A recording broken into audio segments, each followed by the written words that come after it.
নাহমাদুহু ওয়া নুসাল্লি আলা রাসূলিল কারীম আম্মা বা'দ আউযু বিল্লাহি মিনাশ শাইতানির রাজীম বিসমিল্লাহির রহমানির রহিম ক্বালা আল্লাহু তাআলা ফিল কুরআনিল মাজিদ লাস্তা আলাইহিম বিমুসাইতির সাদাকাল্লাহুল মাওলানাল আযীম ওয়া সাদাকা রাসূলুহুন নবিয়্যুল কারীম ওয়া নাহনু আলা যালিকা মিনাশ শাহিদিন ওয়াশ শাকিরিন মাওলায়া সাল্লি ওয়া সাল্লিম দাইমান আবাদান আলা হাবিবিকা খায়রি খালকি কুল্লিহিম। Seekers of wisdom New York কর্তৃক আয়োজিত আজকের এই স্পিরিচুয়াল ইভিনিং এর উপস্থিত সম্মানিত সভাপতি প্রখ্যাত ওলি হযরত নসরুদ্দিন সালারের উত্তরসূরি আল্লামা সৈয়দ জুবায়ের আহমেদ, উপস্থিত আছেন কিনোট স্পিকার, বর্তমান সময়ের একজন অত্যন্ত গুরুত্বপূর্ণ দায়ী, আলেমে দ্বীন, শেখ ডক্টর সাইফুল আজম আল আজহারি মুনতাজিল্লাহুল আলী। উপস্থিত আছেন আহলে সুন্নাত ওয়াল জামাতের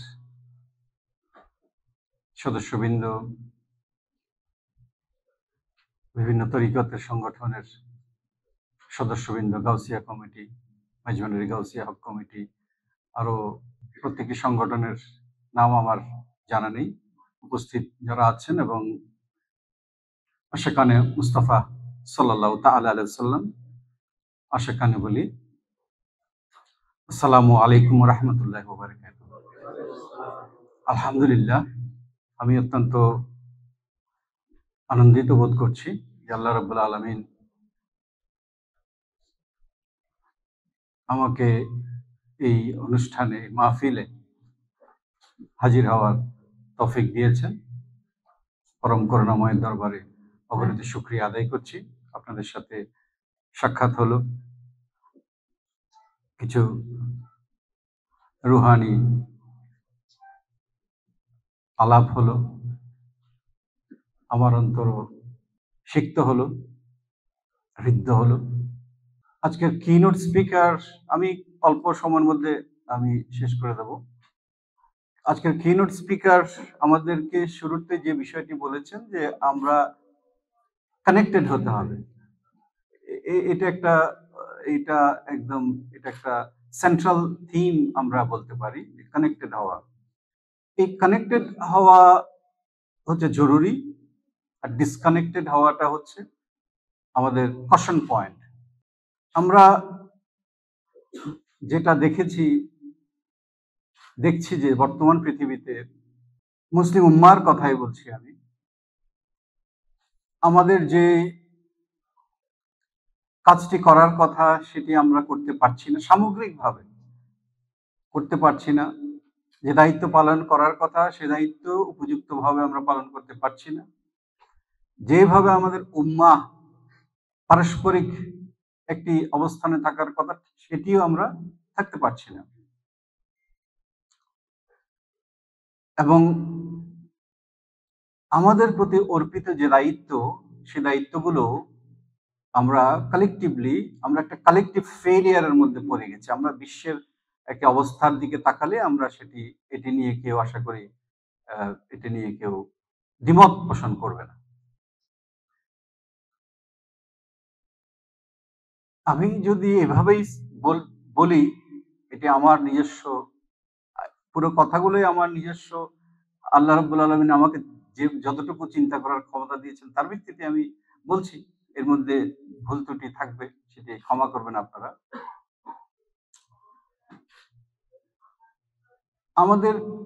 আমি ভাবি যে এটি এই ডিসকানেকশন থেকে হয়েছে কিনা। আর যদি ডিসকানেকশন থেকে এটি হয়, তাহলে এই ডিসকানেকশনের কশন পয়েন্টটা কি, আমরা কোথায়, আমাদের এই ডিসকানেকশনটা কেন হচ্ছে, এটার কারণটা আমাদের খোঁজা দরকার। এই কারণটি যদি আমরা খুঁজে, বা কারণগুলো যদি আমরা আইডেন্টিফাই করে, অর্থাৎ একটা রোগের তো প্রথমে ডায়াগনোসিস লাগবে, তারপর চিকিৎসা দিতে হবে। প্রেসক্রিপশন আমাদের আছে, আমাদের ফার্মেসিও আছে, সবগুলো ওষুধ থরে থরে সাজানো আছে, শুধু সঠিক ওষুধটা বেছে নেওয়ার প্রয়োজন। এবং এর জন্য যেটি প্রয়োজন সেটি হচ্ছে আন্ডারস্ট্যান্ডিং, ফাহম বলি, তাফাক্কুহ ফিদ্দীন বলি।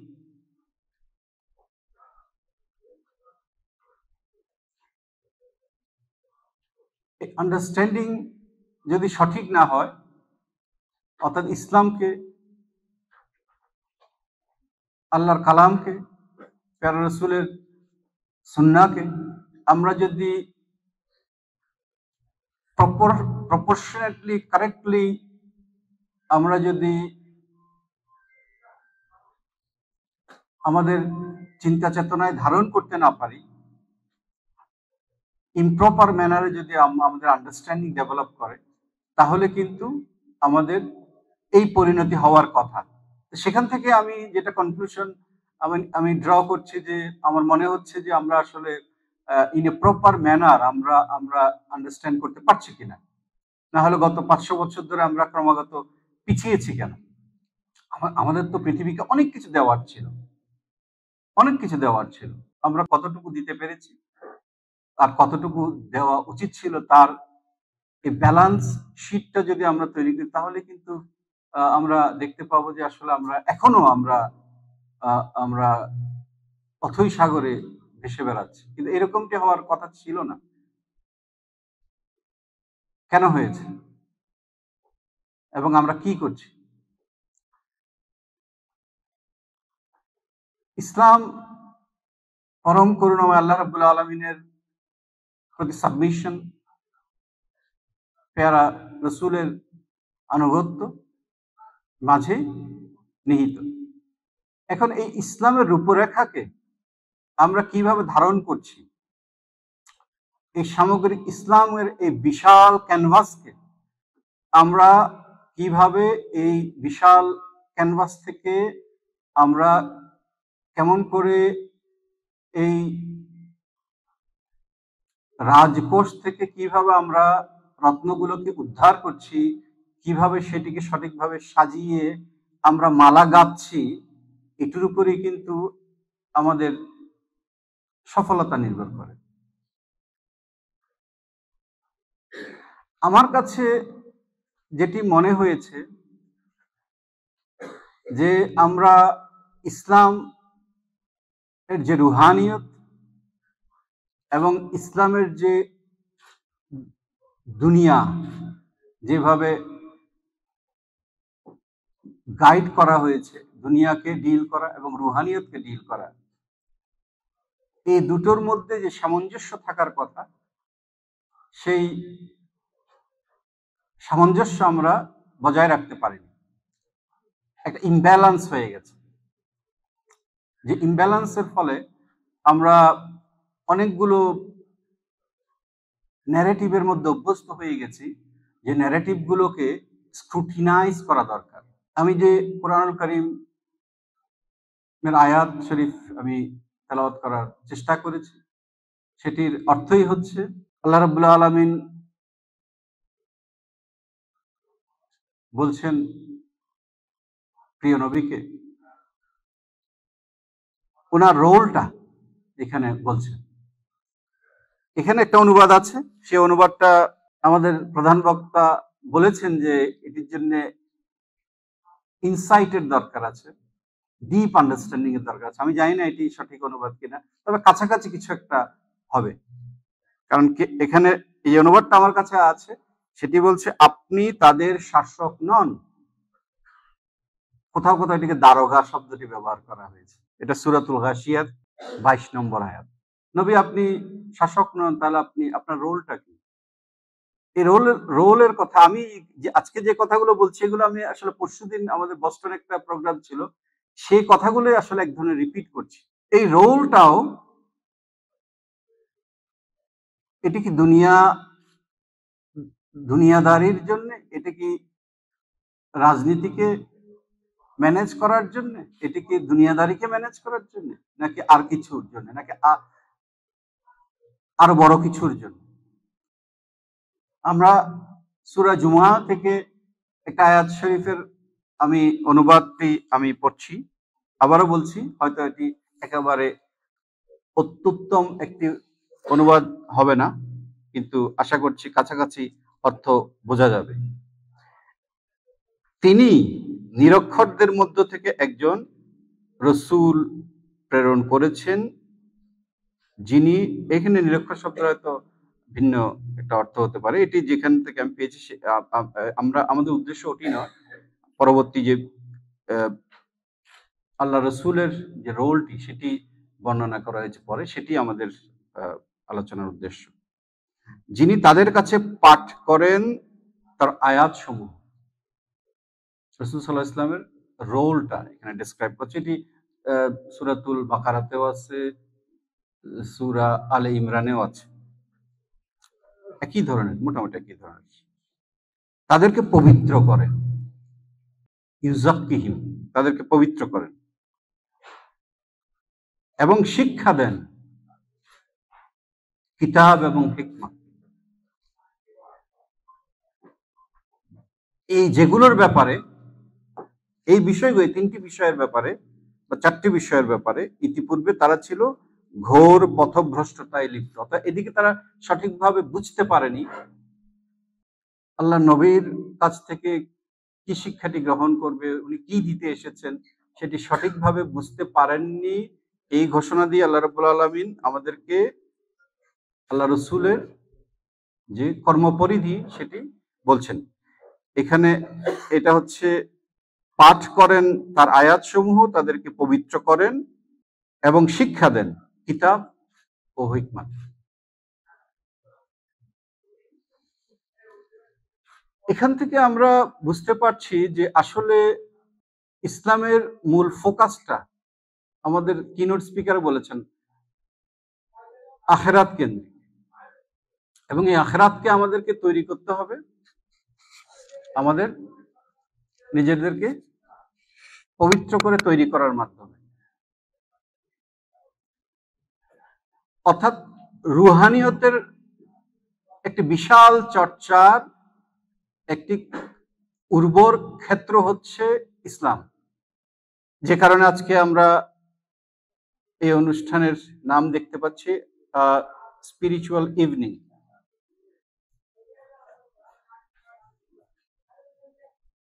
অর্থাৎ আল্লাহ রসুলের যে কর্মপরিধি সেটি ছিল, আমি যদি এভাবে বলি, less political and administrative, rather এটি মোর অফ এ স্পিরিচুয়াল।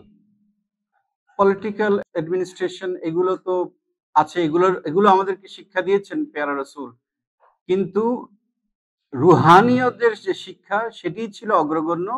ইসলামের ক্যানভাসে যদি আমরা বলি, এই যে পলিটিক্যাল অ্যাডমিনিস্ট্রেটিভ ইস্যুগুলো হচ্ছে একটা পার্শিয়াল ইস্যু, আর এর পুরো ক্যানভাসের প্রধানত জুড়ে আছে স্পিরিচুয়ালিটি, রুহানিয়ত।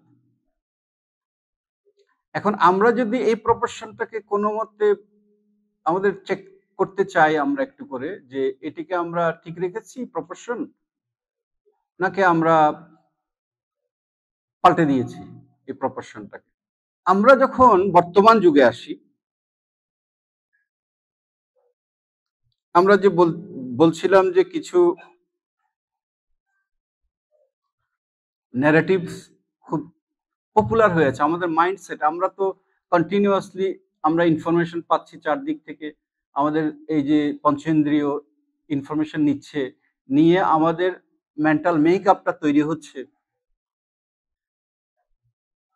এবং সে অনুযায়ী আমরা রিঅ্যাক্ট করছি, অ্যাক্ট করছি, এবং এটা যখন কালেকটিভ ম্যানারে আসছে তখন আমাদের সোসাইটি সেইভাবেই মুভ করছে। এখন এই মুভ করার ডিরেকশনটা কেমন? আমি দেখেছি আমি দেখেছি যে কিছু জায়গায় কিছু কথা বলা হয়েছে, কোরআন একটি সংবিধান। আমার কাছে মনে হয়েছে আসলে এইগুলো, আমি জানি না, এটা হয়তো ট্রুথ হতে পারে, অথবা পার্শিয়াল ট্রুথ হতে পারে, অথবা এটা হয়তো স্ক্রুটিনি করা দরকার আমাদের। কেন বলছি? সংবিধান আমরা জানি পরিবর্তনশীল। সংবিধান একটা দুনিয়াবি পরিচালনা সচরাচর যেভাবে আমরা দেখি। আর যখন আমি সংবিধান বলছি, এটিকে এক ধরনের ম্যাটেরিয়ালিস্টিক একটি জায়গায় নিয়ে আসছি, এটা কোনোটেশন যেটা বলে। এবং আমরা এর যে স্পিরিচুয়াল যে এমফাসিস, ইনসাইটফুল এডুকেশন প্রসেসের যে এমফাসিস, এটিকে আমরা মিস করছি। কাজেই এই ধরনের শব্দবন্ধের ব্যবহার কোরআনের যে মাহাত্ম্য সেটিকে বিলিটল করছে কিনা, এটা আমাদের প্রপোর্শনটাকে নষ্ট করছে কিনা, এটা আমার কাছে মনে হয়েছে ভেবে দেখা দরকার। আমরা অনেক সময় শুনি রাষ্ট্রের আইন আর আল্লাহর আইনকে মুখোমুখি দাঁড় করানো হয়, যে রাষ্ট্রের আইন এটি বাতিল করতে হবে, এগুলো চলবে না, আল্লাহর আইন কায়েম করতে হবে। অথচ আমরা জানি এখান থেকে একটি বড় একটি ভুল মেসেজ, আমাদের ইনফরমেশন আমাদের কাছে যায়, আমাদের মেন্টাল মেকআপ তৈরি করে। অথচ যে আইন, ফুকাহায়ে কেরাম তো আইনই তৈরি করেছেন, তারাও মানুষই, কিন্তু যে আইন কুরআন এবং সুন্নাহর সাথে সাংঘর্ষিক নয়, বিরোধী নয়, সেটি আল্লাহর আইনের সাথে, যেটাকে পলিটিক্যালি বলা হচ্ছে আল্লাহর আইন, সেই আইনের সাথে সাংঘর্ষিক নয়, কিন্তু এটিকে সাংঘর্ষিকভাবে দেখিয়ে আমাদেরকে, আমার কাছে মনে হয়েছে এই যে প্রপোর্শন যেটি আছে, এই প্রপোর্শনকে ইমব্যালেন্স করা হয়। ইসলাম কোন ইম্পেরিয়ালিস্ট রিলিজিয়ন নয়। ইসলামের যে এক্সপানশন আমরা দেখি, ওটা ছিল ওই সময়ের একটি রাজনৈতিক একটি কালচার, আমি যদি এভাবে বলি। কিন্তু ইসলামের মূল যে স্ট্যান্ড, মূল যে স্পিরিট, সেটা হচ্ছে ভূমির উপরে জয় নয়, মানুষের মনকে জয় করার একটি সংগ্রাম। তো এই ধরনের অনেকগুলো ফলস ন্যারেটিভ আছে, এবং আরো কিছু যে সমস্যা আমরা দেখেছি, যে আমরা দেখতে পেয়েছি, যে আমরা জানি আল্লাহর আউলিয়া কেরামগণ এই স্পিরিচুয়াল ভ্যালুস গুলো আমাদের মাঝে বপন করে দিয়েছেন, সেখান থেকে যুগে যুগে এটি বহন করে এসেছে। আমরা আমাদের অন্তর প্রস্তুত হয়েছে, রুহানিয়তের চর্চা আউলিয়া কেরামগণ আমাদেরকে শিক্ষা দিয়েছেন, করেছি। কিন্তু আমরা দেখেছি যে কিছু কিছু জায়গায়, এটা আমার কাছে ম্যাটেরিয়ালিজম মনে হয়েছে। আপনারা একটা উদাহরণ দিচ্ছি, আমি অন্তত দেখেছি, আপনারা নিশ্চয়ই দেখেছেন, যে চট্টগ্রামে সেটি অনেক বেশি, অন্য জায়গায় হয়তো আছে, বাবরি চুলের কোন মানুষকে দেখলেই বাবরি চুলের নামটি বলা হতো ভান্ডারি চুল।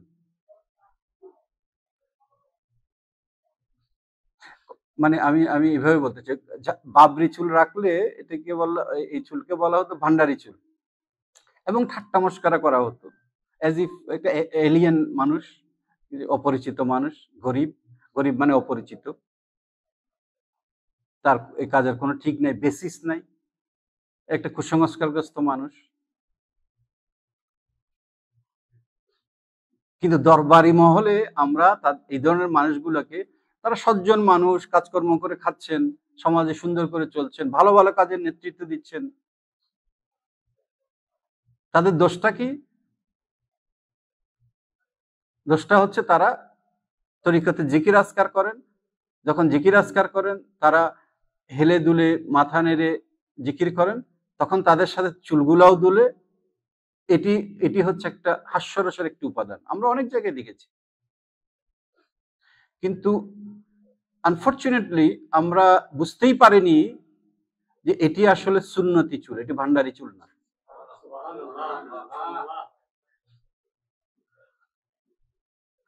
এটিকে যখন আমি ঠাট্টা মস্করা করছি তখন কিন্তু আমরা প্রিয় নবীর সুন্নাহকে ঠাট্টা মস্করা করছি, নাউজুবিল্লাহ। পপুলার মিস্টেকস গুলোর কথা বলছি, গলত মশহুর, অর্থাৎ আমাদের কনসেপ্টটা অন্যরকম হয়ে গেছে, ওই প্রপোর্শনটা চেঞ্জ হয়ে গেছে। আমি আপনাদেরকে বোঝাচ্ছি না, আমি নিজে বোঝার চেষ্টা করছি। আসলে কথাগুলো আমি আপনাদেরকে বোঝাচ্ছি না, আমি ধরেন এটা তো একটা মনোলগ, আমি বলে যাচ্ছি, আমি নিজেই বোঝার চেষ্টা করছি। একটু দুনিয়া বিমুখ হয়ে নিজের মতো করে চললে বলা হচ্ছে বৈরাগ্য সাধনে মুক্তি সে আমার নয়, ইসলামে বৈরাগ্য নেই।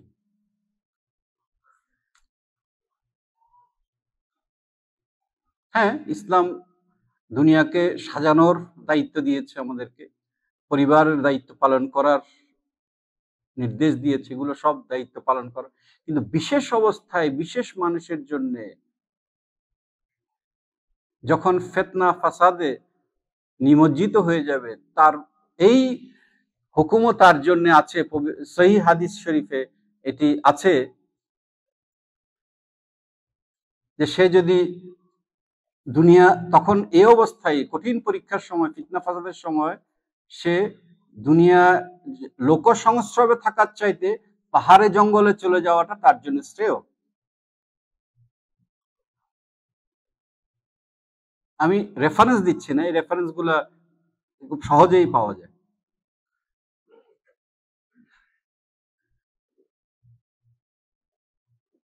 অর্থাৎ এখানেও আমরা ইসলামের অপোজিট একটা কনসেপ্টকে আমরা, একজন ওলি যখন উনি উনার একটা সাধনায় নিবেদন করেছেন নিজেকে, একদম অ্যালুফ হয়ে দুনিয়াকে পরিত্যাগ করে, তখন এটিকে বলা হয়েছে এরা কি ধরনের মানুষ, এটা তো রসুলের আদর্শ নয়। এখন রসুলের আদর্শ, আমি যা বুঝি তা রসুলের আদর্শ, এইভাবে যখন আমি জাজ করি তখন কিন্তু আসলে আমি আমার নফসের দাসত্ব করি। হোলিস্টিক যে অ্যাপ্রোচ, সে অ্যাপ্রোচকে আমি ডিনাই করি। সামগ্রিকভাবে ইসলামকে দেখা, সুন্নাহকে দেখার যে তাগিদ, সে তাগিদকে আমি অগ্রাহ্য করছি। তো এইভাবে আমরা নানানভাবে এগুলো আমার কাছে মনে হয়েছে, কেন আমরা আমরা ক্রমাগত আমরা ওয়াল তৈরি করেছি ব্রিজ তৈরি করার বদলে। ইসলাম আমাদেরকে ব্রিজ তৈরি করার কথা বলেছে, আহলে কিতাবদের সাথে পারিবারিক সম্পর্কের কথা বলেছে, এটি তো ব্রিজ করার জন্য,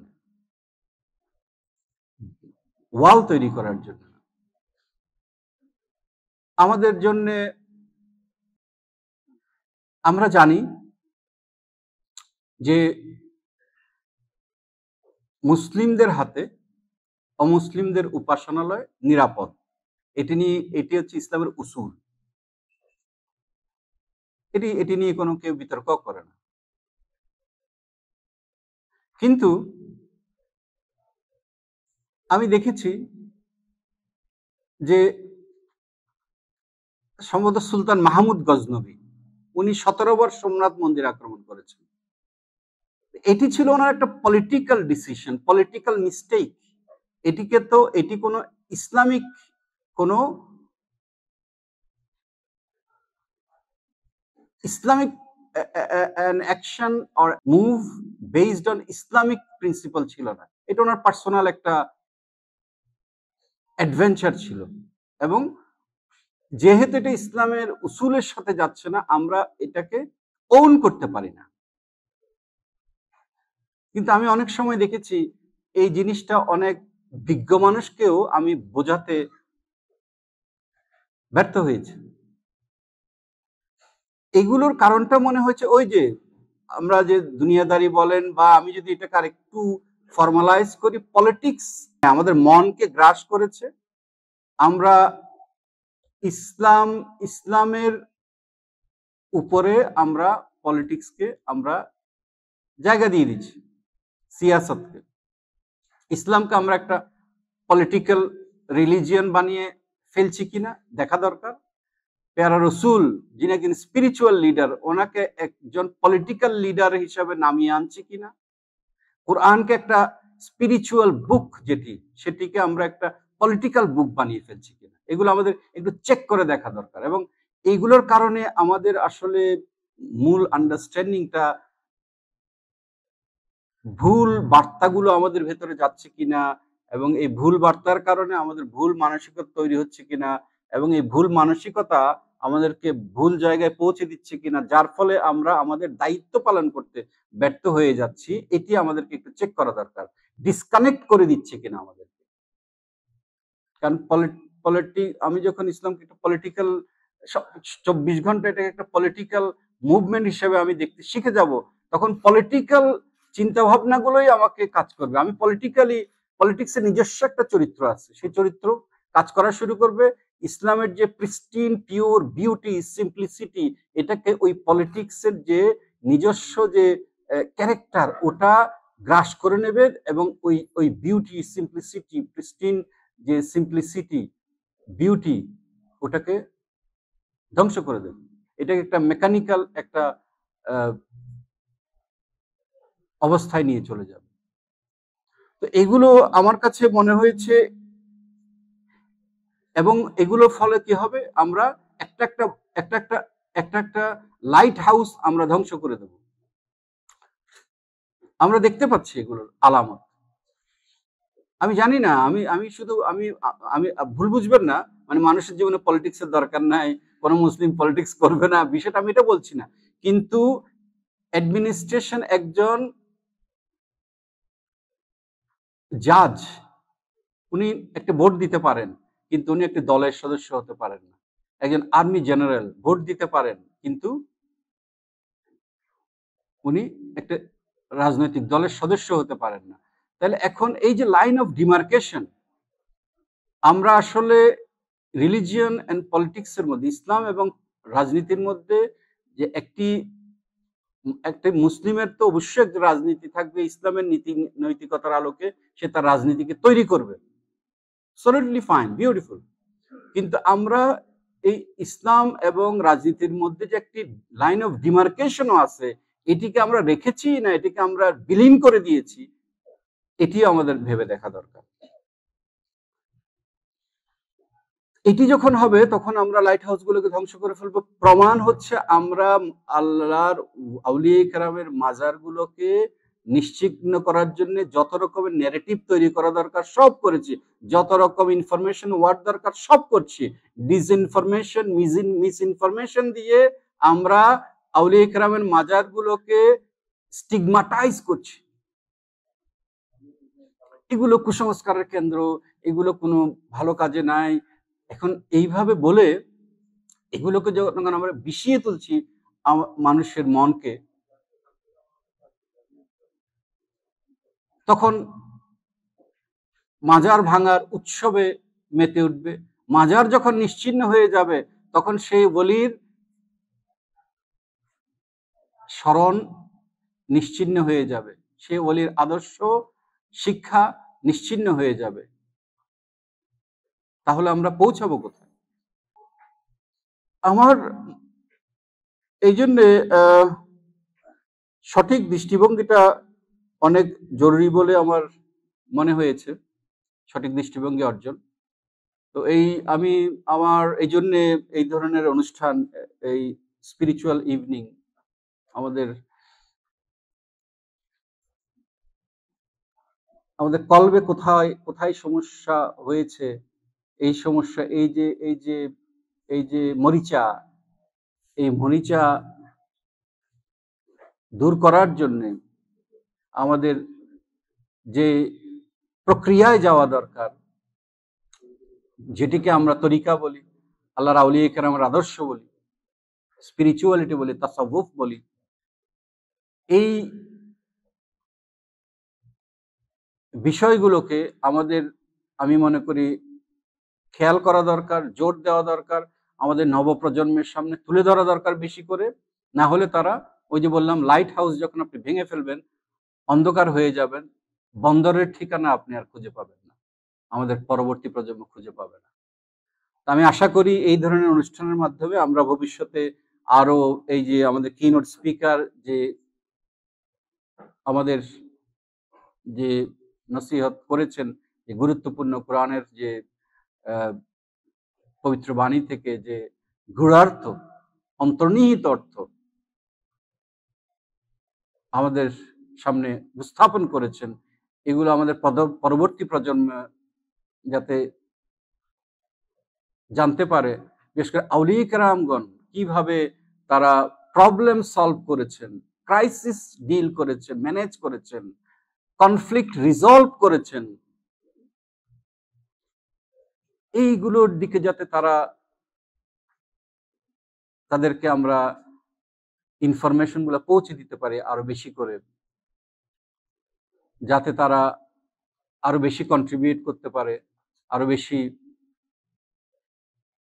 পৃথিবীর নির্মাণের দিকে এগিয়ে যেতে পারে, সেই চেষ্টা আমাদের করতে হবে। আমি আশা করি এই এই ধরনের অনুষ্ঠানগুলো সেই দিকে আমাদেরকে বিপুলভাবে সাহায্য করবে ইনশাআল্লাহ।